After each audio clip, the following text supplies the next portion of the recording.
chers téléspectateurs, nous sommes de retour afin d'entamer notre rencontre exclusive pour notre programme direct. J'ai l'honneur d'accueillir aujourd'hui M. Al-Hussein Oba. Bienvenue à notre programme. Et vous êtes président de la Force africaine pour la Renaissance, la liberté et l'unité Farlou au Sénégal. Également, vous possédez plusieurs titres, parmi lesquels PDG de plateforme Africanow et membre de la coalition Joe Mai, et également parmi vos spécialités les plus importantes, c'est les moyens de promouvoir la coopération économique égypto-sénégalaise. Bienvenue à notre programme et au Caire. Merci beaucoup Mona, et je suis très ravi aussi de participer à cette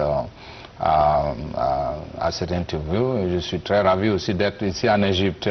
C'est presque mon deuxième pays maintenant. Bienvenue dans votre deuxième pays. Monsieur Ba, quand on parle des relations bilatérales entre l'Égypte et le Sénégal, ce sont des relations enracinées qui ont commencé avec l'indépendance du Sénégal même, et jusqu'à nos jours, deux peuples frères, mais également en ce qui concerne la direction politique, il y a une entente totale entre la direction égyptienne et sénégalaise, voire une coopération économique. Mais on vise toujours plus de coopération en ce qui concerne ce volet économique. Parlons d'abord des relations existantes aujourd'hui entre l'Égypte et le Sénégal. Qu'est-ce qu'on peut dire? Je peux dire qu'entre l'Égypte et le Sénégal, c'est une longue histoire. Moi, je me rappelle que je connais l'Égypte par rapport religieusement d'abord, parce que nous avons eu un très grand religieux, un très grand homme d'État et un homme religieux qui s'appelle Cheikh al-Islam, Cheikh Ibrahim Niasse, qui a eu vraiment beaucoup de bonnes relations avec Nasser. Et depuis Nasser, je pense que entre nos deux États, il n'y a que de l'amitié. Nous avons beaucoup de choses qu'on partage. Il y a beaucoup de choses qui sont similaires entre le Sénégal et l'Égypte, par la religion, de par la culture aussi. Et je pense que même de par l'histoire, nous avons de grands historiens comme Cheikh Anta Diop qui est un égyptologue, qui est un expert en matière d'histoire d'Égypte. Et nous avons il nous a beaucoup appris de cette Égypte-là. Moi, en tout cas, depuis la vraie découverte de l'Égypte, lorsque je suis venu ici en touriste pour aller voir les pyramides, j'ai vu le potentiel, pas seulement touristique, culturel, mais le potentiel économique de cette Égypte-là. Et de par aussi les recherches, nous avons pu voir que l'Égypte, qui fait partie intégrante de cette Afrique, le reste de l'Afrique a besoin de cette Égypte, comme l'Égypte aussi a besoin de cette Afrique-là. Bien sûr. Et je pense que maintenant, c'est le moment ou jamais de partir de la base religieuse et culturelle et d'aller vers vraiment l'intégration économique. Parce que je me dis que l'Afrique sans l'Égypte, ça ne peut pas y aller. Parce que actuellement, l'Égypte, c'est la deuxième économie africaine. Si on voit aussi en termes de défense aussi, c'est l'une des premières armées africaines. Et donc moi, vraiment, j'essaie de voir avec le leadership égyptien comment vraiment améliorer ces relations-là, surtout entre l'Égypte et le Sénégal, qui partagent beaucoup de choses, qui ont beaucoup de similarités. J'ai pu voyager aussi de par le Nil. Et le Nil qui est aussi le sang de l'Égypte, comme je peux dire, c'est une source de vie de l'Égypte. L'Égypte est le don du Nil. Oui, exactement. Où je me dis que le Nil est le don de l'Égypte. C'est ce que je peux dire, parce que ce que j'ai pu voir, ça m'a vraiment émerveillé, parce que je vois en matière agricole, vous êtes vraiment, vous avez beaucoup fait en matière agricole. Si je vois l'Égypte vraiment avec tous les denrées, tout existe ici en Égypte grâce au Nil. Et donc je veux vraiment que le Sénégal profite de cette expérience égyptienne en matière de l'utilisation de l'eau, en matière aussi de son industrie agricole.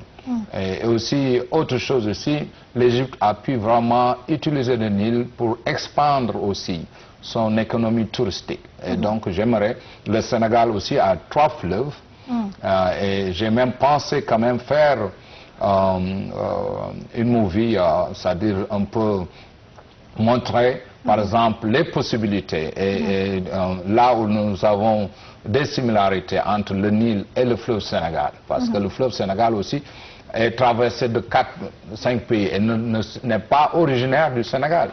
Le fleuve Sénégal est originaire de la Guinée, par exemple, est traversé par 4 pays, la Guinée, le Mali, le Sénégal et la Mauritanie. Mais aussi, je me dis que l'expérience sénégalaise de l'organisation de ce fleuve-là aussi peut faire quelque chose, peut donner quelque chose à l'Égypte. De même aussi que le Sénégal peut profiter de l'expérience égyptienne en matière économique et touristique et culturelle aussi. Si on parle de coopération entre l'Égypte et le Sénégal, on doit dire également que les deux pays sont membres de plusieurs organisations continentales et qui œuvrent pour le développement et l'investissement en Afrique. Et à travers les relations bilatérales et à travers les relations interafricaines, on peut arriver au développement durable, si vous voulez, pour tout le continent. Vous avez mentionné plusieurs volets et je voudrais parler en détail, volet par volet. Commençons avec l'agriculture. L'Afrique est parmi les continents qui a des richesses énormes, comme vous avez parlé des fleuves partout, mais quand même l'Afrique n'arrive pas à fournir la nourriture au peuple africain en général. Il y a la sécheresse parce que on ne peut pas vraiment bien et l'échange d'expertise dans ce domaine peut pas uniquement aider le Sénégal ou l'Égypte, mais aider tout le continent. Selon vous, quel genre de projet peut-on réaliser au sein de notre continent pour arriver à la sécurité alimentaire agraire? Moi, je veux dire actuellement, ce que je peux dire, c'est que Dieu nous a tout donné à l'Afrique. L'Afrique même, comme le Nil est le don de l'Égypte, moi je dis que l'Afrique est le don de l'humanité. Nous avons tout pour vivre en paix, en harmonie et nous avons toutes les richesses du monde. En matière agricole, nous avons les terres arabes, nous avons plus de terres que le reste du monde. L'Afrique, c'est plus de 30 millions de square miles. Donc c'est un très grand continent avec un potentiel énorme en matière de que ça soit naturel, que ça soit en matière d'eau. Nous avons beaucoup d'eau, nous avons beaucoup de terre et nous avons beaucoup de jeunesse. Vous pouvez dire que 70% de la population africaine a moins de 30 ans. Donc tout ce que nous avons besoin pour vivre vraiment en harmonie et en paix, nous avons ça. Donc cette Afrique que nous voulons, ce n'est pas dans 2063, cette Afrique que nous voulons, c'est maintenant.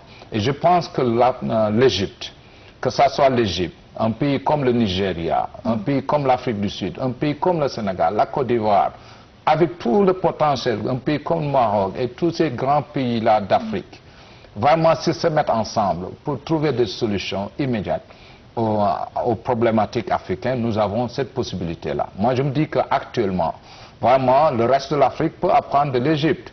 Comment il a vraiment maîtrisé l'eau de Nil et aussi expandre son agriculture. Et vous voyez, l'Égypte, par exemple, ça ne pleut pas beaucoup, mais tout de même, ils ont su réussir ce pari-là.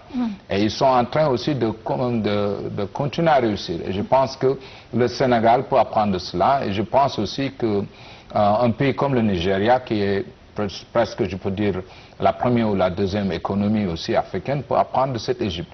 Il nous faut vraiment qu'il y ait cet échange-là. Il faudrait qu'il y ait cette volonté-là.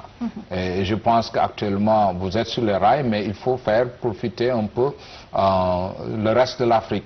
Parce que je me dis qu'un peu, que pendant très longtemps, l'Égypte a beaucoup aidé l'intelligentsia musulman africains et surtout sénégalais. Et je peux dire que la plupart des leaders religieux du Sénégal ont appris de l'Égypte. C'est ici même qu'ils se sont formés, à Al-Azhar. Mais je me dis qu'aussi, il est temps aussi qu'on apprenne autre chose que seulement la théologie. Il existe la technologie, il existe l'agriculture, il existe autant de l'industrie égyptienne. Je pense que si, par exemple, avec l'aide d'Al-Azhar, qu'on puisse s'ouvrir aussi aux étudiants africains à apprendre autre chose que seulement l'arabe et la théologie. Je pense que c'est d'abord... C'est un premier pas, apprendre l'arabe ou la théologie, ça peut être un premier pas vers une science pratique beaucoup plus vaste. Je sais que c'était une première, mais ça a duré un peu très longtemps. Depuis 1960, je me dis que si vous regardez par exemple la population africaine, surtout sénégalaise, je peux dire que nous, on ne peut dire que merci à l'Égypte. On ne peut pas dire autre chose parce que les plus grands érudits sénégalais, ils sont formés ici en Égypte. Mais moi, je dis toujours aux étudiants sénégalais, il est temps aussi que vous vous formez en matière technologique et que l'Égypte a ces compétences-là. Il est temps qu'on se forme en matière agricole et que l'Égypte a ces compétences-là. Et donc, j'aimerais que cette coopération-là soit beaucoup plus ouverte et que ces grands pays d'Afrique, que ces grands pays comme l'Égypte, comme le Nigeria, comme l'Afrique du Sud, doivent être les leaders du reste de l'Afrique, comme le Sénégal aussi, qui est un petit pays, mais qui est un pays leader, parce qu'il n'y a pas de petit pays, il y a seulement la volonté politique. Et je pense qu'actuellement, avec le nouveau leadership de Bassirou Diomaye Diakhar Faye, notre président, je pense qu'il peut y avoir du renouveau actuellement. Oui. Monsieur Al-Hussein-Ouba, il faut dire que le secret du développement pour l'Afrique, ça peut être l'investissement. Pour avoir cette relation gagnant-gagnant entre l'Afrique et les grandes forces économiques, on a vu récemment plusieurs forums, sommets et conférences qui regroupent ces forces économiques mondiales et l'Afrique. L'Égypte avait parrainé plusieurs de ces conférences entre la Chine et l'Afrique, les États-Unis et l'Afrique, l'Union européenne et l'Afrique, Russie et Afrique. Alors, c'est vraiment toutes les grandes puissances économiques qui ont l'œil sur l'Afrique.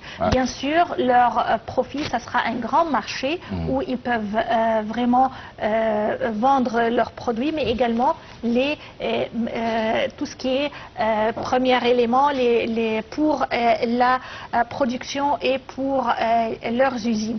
Mais la question sera comment l'Afrique peut-elle également gagner de cette relation économique et de ces investissements. Comment peut-on vraiment avoir l'expertise pour être parmi ces grandes puissances? Moi, je ne suis pas contre le fait d'avoir ces réunions-là ou ces grands meetings entre l'Afrique, l'Asie, l'Afrique, l'Amérique, l'Afrique, l'Europe, des sommets France-Afrique, des sommets italiens-Afrique, des sommets États-Unis-Afrique, mais à quand aussi des sommets économiques interafricains. Moi, je me dis que c'est nous qui faisons vivre le monde. Si vous prenez un pays comme la Guinée, c'est le premier pays en bauxite. Vous prenez le Niger, un premier pays en uranium. Vous prenez l'Afrique du Sud en or, vous prenez l'Égypte, le Sénégal en gaz, vous prenez le Nigeria, 6e producteur mondial de pétrole. Nous avons des compétences, nous avons ce potentiel, nous avons ces possibilités-là. Il faudrait, après qu'il y ait cette volonté politique, on sait très bien que c'est le secteur privé qui va faire développer l'Afrique. Mais donc ce secteur privé-là, il faudrait que ça soit organisé. Et c'est pourquoi je suis là. Moi, je dis le potentiel que l'Égypte a avec tous ces grands hommes, tous ces grands investisseurs. J'ai parlé avec les Orascom, j'ai parlé avec les Aboul Khair Group, j'ai parlé avec... Sans citer les noms, les grandes sociétés, en Égypte. Oui, j'ai parlé avec la Fédération des investisseurs arabes et africains ici en Égypte. Donc, ils ont un potentiel énorme et il y a beaucoup d'intérêt de ces grands investisseurs-là à aller vers ces pays comme le Sénégal, d'aller vers ces pays comme le Niger, le Ghana, la Côte d'Ivoire, le Bénin, tu vois, le Mali, un peu partout. Justement, Monsieur Ba, l'Égypte, elle était toujours présente au sein de l'Afrique en ce qui concerne l'investissement et la construction. Il faut se rappeler, dans les années 60, quand c'était tout à fait l'État qui organise tout, c'était les sociétés étatiques qui ont pavé les chemins, qui ont construit les chemins de fer et autres au sein de l'Afrique. Mais aujourd'hui, c'est un partenariat équitable entre les hommes d'affaires égyptiens et africains. Ouais, mais je veux enlever cette peur-là, Oui. parce que je pense que l'État égyptien fait beaucoup de choses et fait beaucoup de réalisations. Et je sais que aussi l'État égyptien est ouvert au reste de l'Afrique. Mais je veux enlever la peur qu'il y ait entre les investisseurs, surtout égyptiens, vers surtout l'Afrique de l'Ouest. Parce que je sais qu'il y a beaucoup de présence de l'investissement égyptien dans ces pays comme l'Ouganda, le Kenya et autres. Mais je veux aussi les amener vers l'Afrique de l'Ouest, où, par exemple, ils peuvent maximaliser leurs profits, parce qu'il y a tout à faire là-bas, il y a beaucoup de choses à faire. Un pays comme le Sénégal, avec le genre de gouvernement que nous avons, ouvert à l'investissement, en matière d'agriculture. Nous sommes ouverts. J'ai entendu le ministre de l'Agriculture parler du Sénégal qui a besoin de 1000 milliards pour vraiment faire booster l'agriculture sénégalaise. Nous avons des terres. Nous avons beaucoup de potentiel, nous avons la jeunesse. Par exemple, je suis aussi venu parler de l'industrie textile. Nous avons du coton, nous avons cette possibilité. Nous avons déjà des usines existantes au Sénégal en matière textile qui sont fermées. Et que j'aimerais vraiment que l'expertise et l'argent égyptien puissent venir les réouvrir, parce que ça aussi, ça crée un potentiel et ça aussi élimine l'immigration vers l'Europe. Actuellement, moi j'ai vécu aux États-Unis, ça fait 27 ans, et la plupart des jeunes qui partent du Sénégal vers les États-Unis, vers l'Europe, moi je leur dis que c'est fini là-bas, maintenant c'est le temps de l'Afrique. Et le temps de l'Afrique, c'est pas dans 1963, le temps de l'Afrique c'est maintenant. Cette jeunesse-là, il faut les mettre au boulot. Tout le problématique africain, c'est un seul problème, c'est le job, c'est le travail, c'est le travail, le travail. Et le travail existe dans l'agriculture. En termes politiques, je suis président du parti Farlo, Force africaine pour la renaissance de la liberté et l'unité. Et notre objectif principal, c'est même au Sénégal, c'est de créer ce qu'on appelle agricorps, c'est-à-dire un corps militarisé agricole, pour pousser vraiment, booster l'industrie agricole. C'est pouvoir créer aussi dans chaque département du Sénégal ce qu'on appelle des communautés agricoles. Parce que moi je me dis que l'agriculture c'est pas seulement les semences, c'est pas seulement même... c'est un écosystème, c'est un tout. De l'agriculture, tout peut venir. La technologie peut sortir de l'agriculture, la menuiserie peut sortir de l'agriculture, le textile sort de l'agriculture.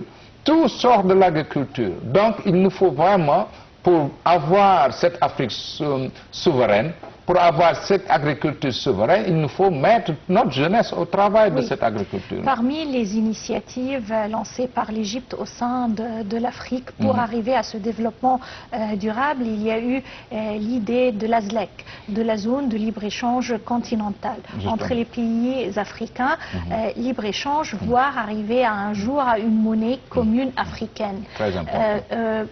C'est une idée très intéressante de laquelle les pays africains, tous les pays africains peuvent profiter et échanger produits, expertise, investissements et autres. Selon vous, qu'est-ce qu'on a besoin sur le terrain afin de réaliser toutes les étapes de cette zone de libre-échange? Parce qu'on a commencé à avoir les législations et à alléger les contraintes contre les investisseurs entre les pays arabes, entre les pays africains. L'Égypte avait lancé l'initiative et également a commencé à, si vous voulez, dépister les pays africains pour ces investissements. Selon vous, quoi également quels sont les éléments qui peuvent soutenir la réalisation de cette zone de libre-échange? Je pense que c'est une très bonne initiative d'avoir cette zone de libre-échange.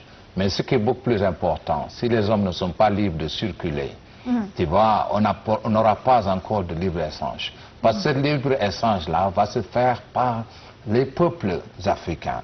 Ils doivent être ensemble, ils doivent pouvoir. Moi, il est plus facile de voyager en tant qu'Américain ou Européen en Afrique que d'être un Africain et voyager en Afrique.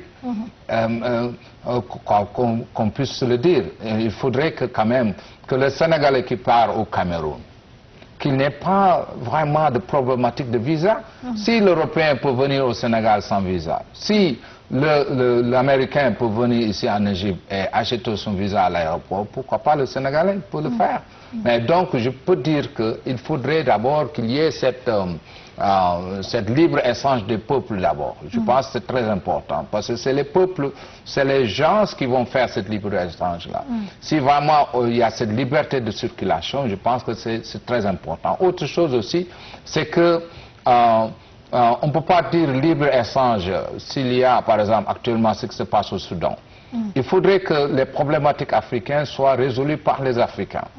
À travers l'Union africaine. À travers l'Union africaine, qu'ils nous laissent en paix, que tout le monde nous laisse en paix. Comme essaie, je peux dire, un pays comme l'Égypte, un pays comme l'Afrique du Sud, un pays comme le Sénégal, le Kenya, le Nigeria, tous ces grands pays-là, même de Maroc, de l'Algérie, un peu partout, ils peuvent être ensemble d'abord et régler les problématiques africaines d'abord. Il faudrait qu'il y ait la sécurité. Oui. Et que c'est une volonté politique pour garantir le développement économique. Justement, exactement. D'abord, il faut qu'il y ait la sécurité d'abord et qu'il y ait la libre-échange des personnes et des biens. Deuxième, il faudrait aussi qu'il y ait la sécurité. Il faudrait aussi qu'on puisse régler le problème monétaire, par exemple. Le problème monétaire africain, il faudrait qu'il y ait...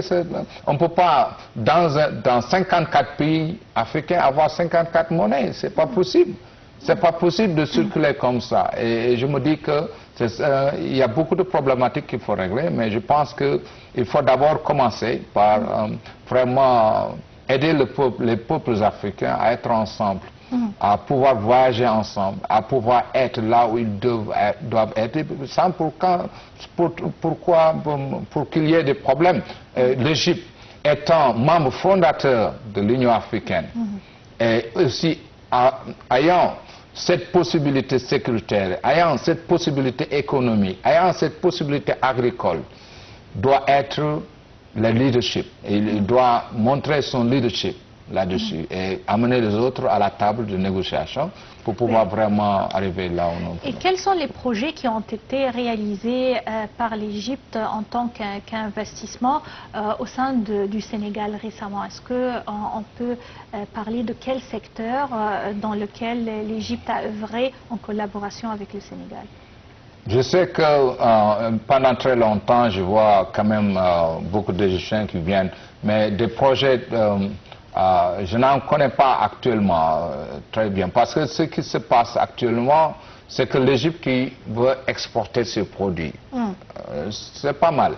Mais moi, parlons de produits pharmaceutiques, également les électroménagers, les textiles existent sur le marché au Sénégal. Oui, c'est ce que je vois. La plupart des Égyptiens qui m'ont contacté, la plupart des investisseurs égyptiens, moi, j'ai commencé à changer cette dynamique-là.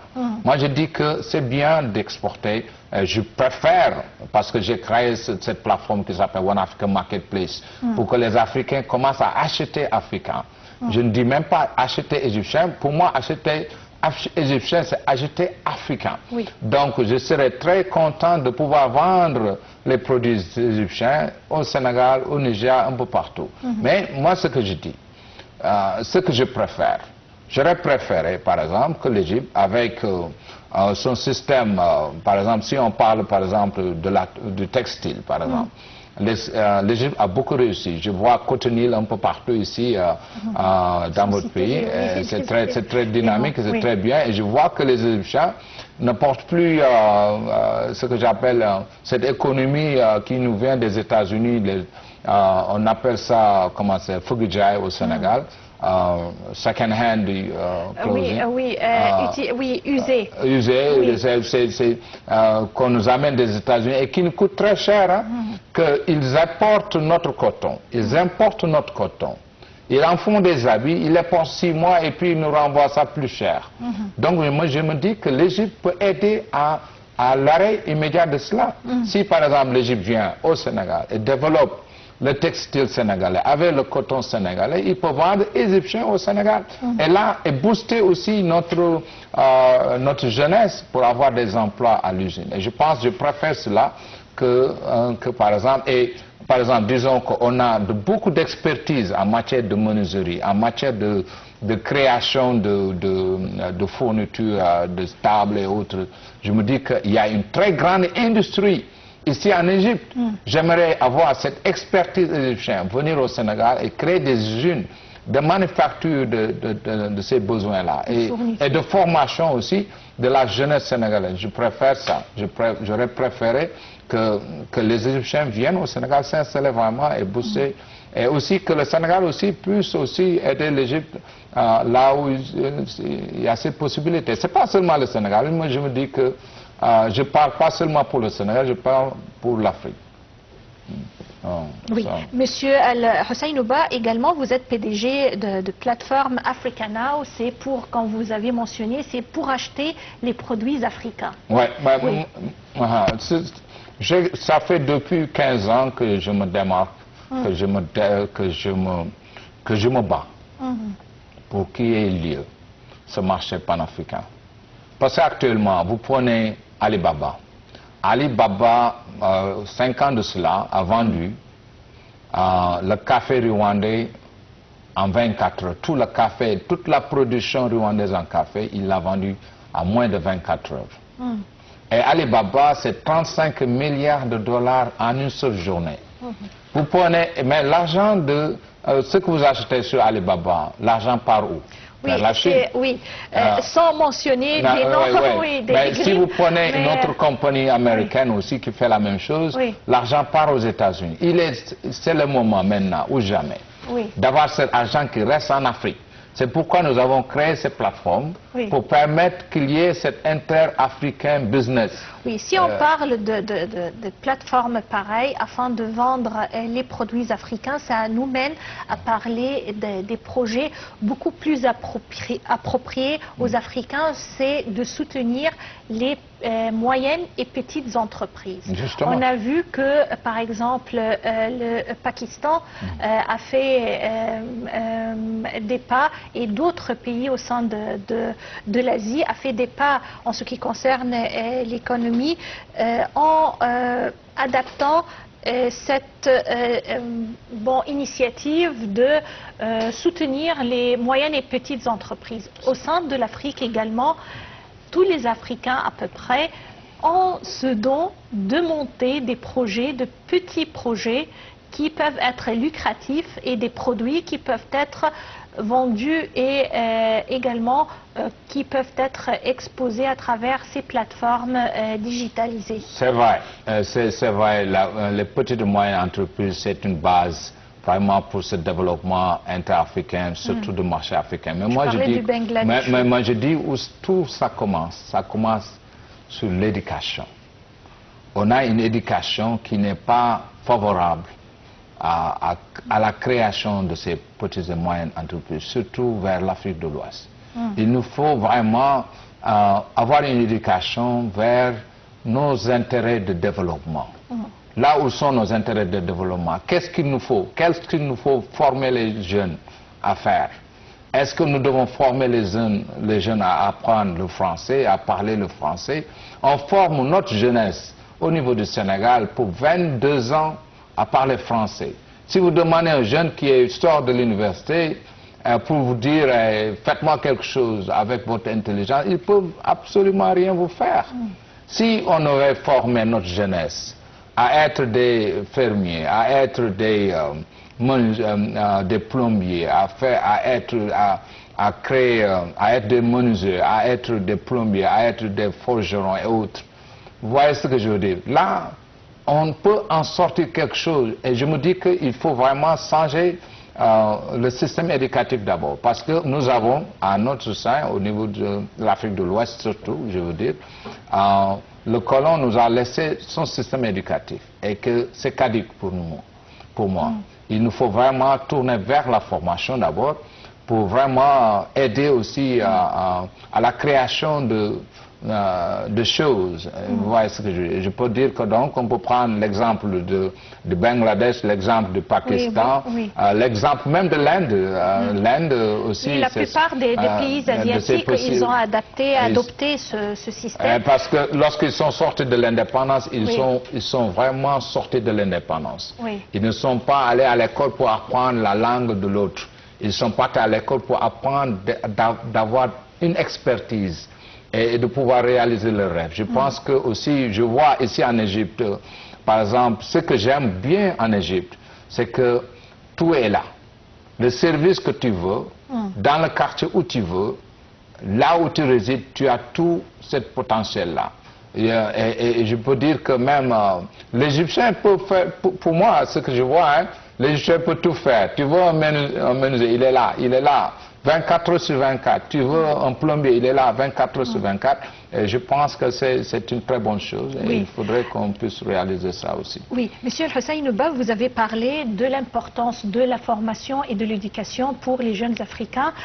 Je voudrais également parler de l'initiative lancée par Monsieur le Président Abdel Fattah el-Sisi pour tous les jeunes et la jeunesse autour du monde. On a deux initiatives annuelles. On a la conférence ou le forum de la jeunesse qui accueille des jeunes venant de l'Afrique et de partout du monde. Et également, on a pour les jeunes Africains le forum d'Assouan. Le forum d'Assouan regroupe les jeunes Africains qui viennent pour échanger points de vue et expertise pour se connaître. Parce que le problème, c'est que l'Afrique possède beaucoup de talents et de richesses, mais on ne se connaît pas sur le niveau du peuple et d'investissement, justement, on ne se connaît pas.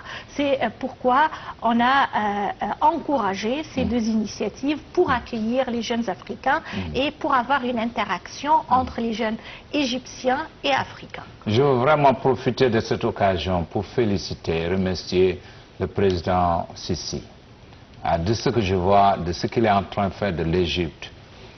C'est quelqu'un, je sais que très bien que les Égyptiens, dans l'histoire égyptienne, je pense très bien que le président Sisi sera nommé de cette histoire. De ce que je vois, je vois l'Égypte se faire. Vous visitez de l'Égypte depuis combien de temps? Ça fait presque, à chaque année, je viens 2-3 fois maintenant.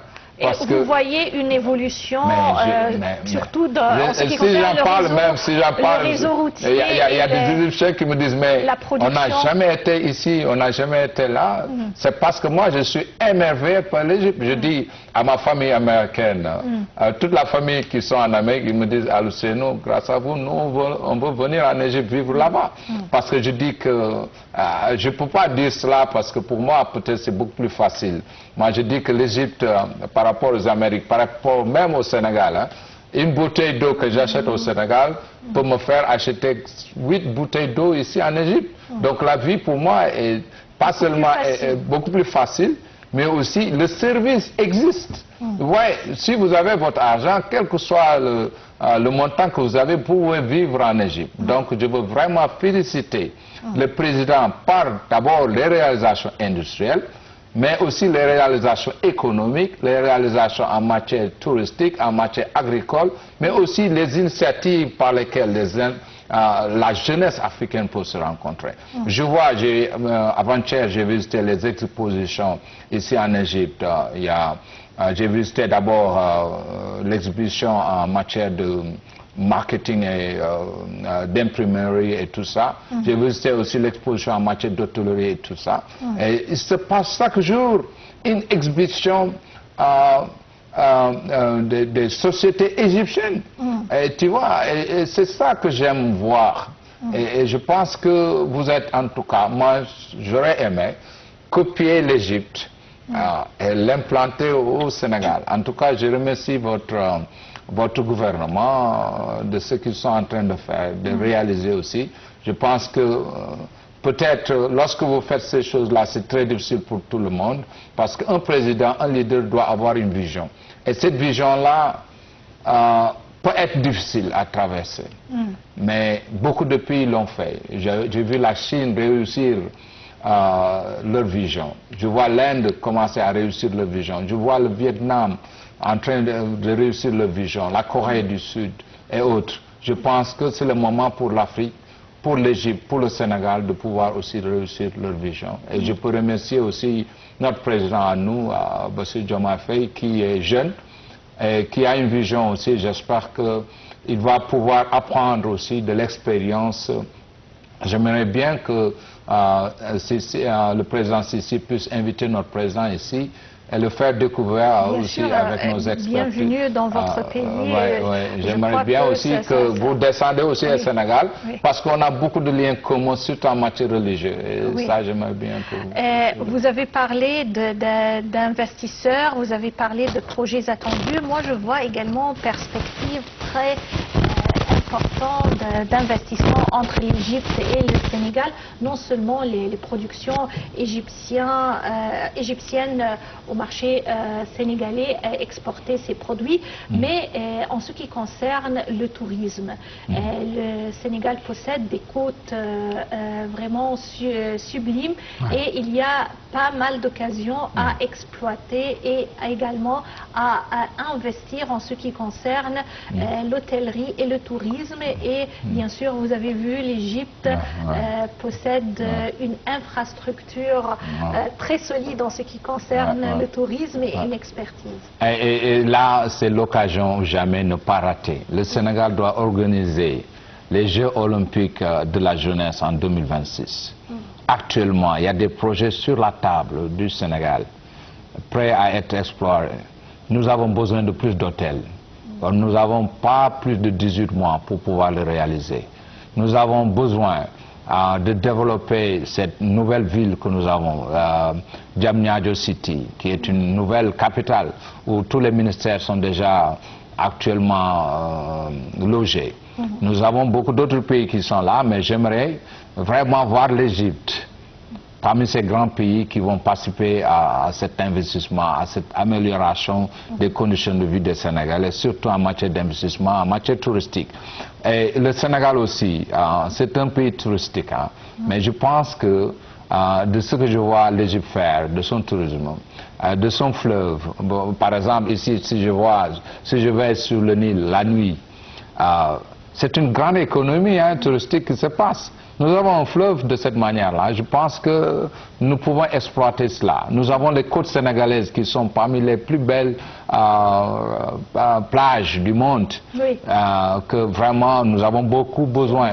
Pas seulement d'hôtellerie, mais aussi de formation en matière d'hôtellerie. Moi, je parle toujours de formation parce que pour pouvoir faire des choses, il faut être bien formé. Et je pense que donc dans cet élan touristique, je pense que le Sénégal attend tout de l'Égypte, attend de votre expertise, de votre formation et de votre investissement aussi. Justement, en ce qui concerne l'Égypte et les réformes économiques et l'attraction des investisseurs, le ministre de l'Investissement et du Commerce extérieur, Hassan El-Khatib, a affirmé que le gouvernement égyptien avait fait des progrès substantiels dans la mise en œuvre de réformes économiques globales et également afin d'apaiser les contraintes en ce qui concerne l'investissement en Égypte.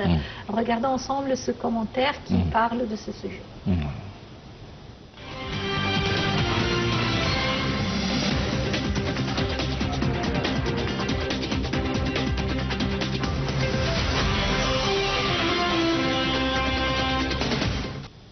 Lors d'une cérémonie marquant le jubilé d'or de la création de l'autorité publique du contrôle des exportations, le ministre de l'Investissement et du Commerce extérieur Hassan El-Khatib a affirmé que le gouvernement égyptien avait fait des progrès substantiels dans la mise en œuvre de réformes économiques globales par le biais d'une restructuration ayant permis à l'Égypte de retrouver sa place sur la carte de l'économie mondiale et d'améliorer sa note de crédit auprès des agences internationales de notation. En présence d'ambassadeurs étrangers et de représentants d'organisations internationales, le ministre de l'Investissement a noté que les mesures prises par l'Égypte pour améliorer les conditions d'investissement lui ont permis de devenir l'une des plus importantes destinations des investissements au niveau régional et international. Les indicateurs de l'économie ont enregistré des résultats positifs dans la baisse du déficit public, la hausse du PIB, un recul du chômage en plus d'une amélioration du déficit de la balance commerciale et de l'augmentation record des réserves de la Banque centrale d'Égypte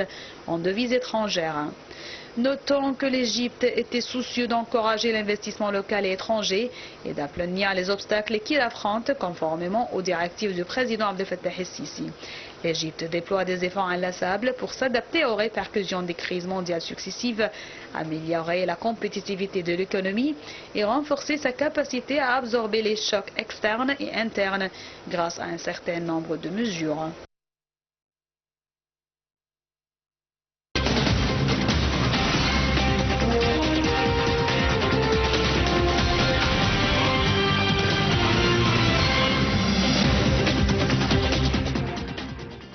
Chers téléspectateurs, c'est ainsi qu'on arrive au terme de cette édition au cours de laquelle j'avais l'honneur d'accueillir M. Al-Hussein Ouba, président de la Force africaine pour la Renaissance, la liberté et l'unité, Farlou, et également vous êtes PDG de plateforme Africana, membre de la coalition Jumai, et vraiment j'étais très honorée de vous accueillir aujourd'hui afin de parler de relations bilatérales entre l'Égypte et le Sénégal et également les perspectives de collaboration économique et commerciale. Et nous aurions d'autres rencontres, j'espère bien, parlant de la nouvelle technologie et de tout ce qui concerne la promotion de cette nouvelle technologie au sein de notre continent africain. Je vous remercie. En tout cas, je vous remercie beaucoup, Mona, pour nous avoir donné cette possibilité vraiment de parler de l'Égypte, du Sénégal, mais aussi de l'Afrique et aussi de notre position par rapport au reste du monde. Et je vous remercie encore une fois. Merci bien et chers téléspectateurs, passez d'excellents moments avec la suite de nos programmes sur Nile TV International. Au revoir.